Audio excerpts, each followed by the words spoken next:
overdrive preamp circuit, or what they call what do they call the Phoenix preamp.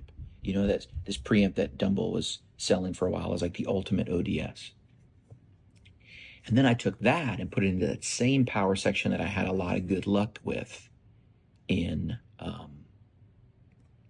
the AC80. So this big Marshall 100 watt power section, the EL34s.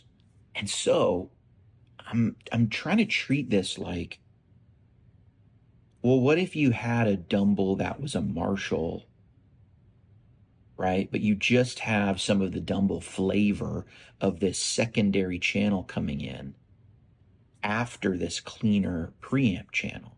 You have the option to drive that first one a little bit, or you don't have to. You have the option to not drive any of them at all.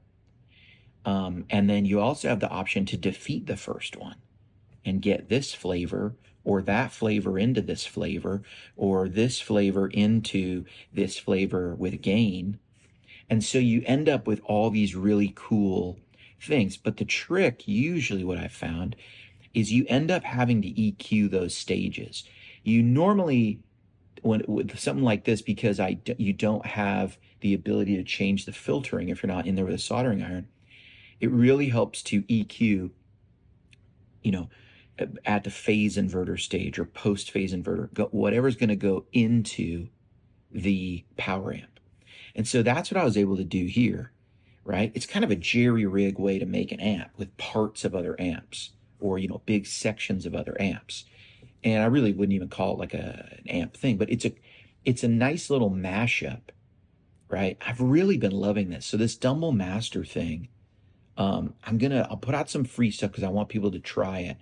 But it's like, the thought in my head is like, what if there was a Marshall Dumble, right? What if there was something like that, and you could get like that crunchy Marshall-y sound out of it to a degree, but it still is going to have the Dumble singing liquid lead line thing. It's like, how EQ wise would you do that? Because one is very mid forward and full, and one is like scoops. Like the crunchy sound is a scoop sound with the searing highs. You know what I mean? So it's been, and really what it is, you know, the filtering or the EQing allows you to do that, you know? So it's like such a weird way to get into something. It's such a weird way to try to make a circuit. And it's really not even making a circuit. It's just combining large pieces, right? It's a bit like vibe coding, I think.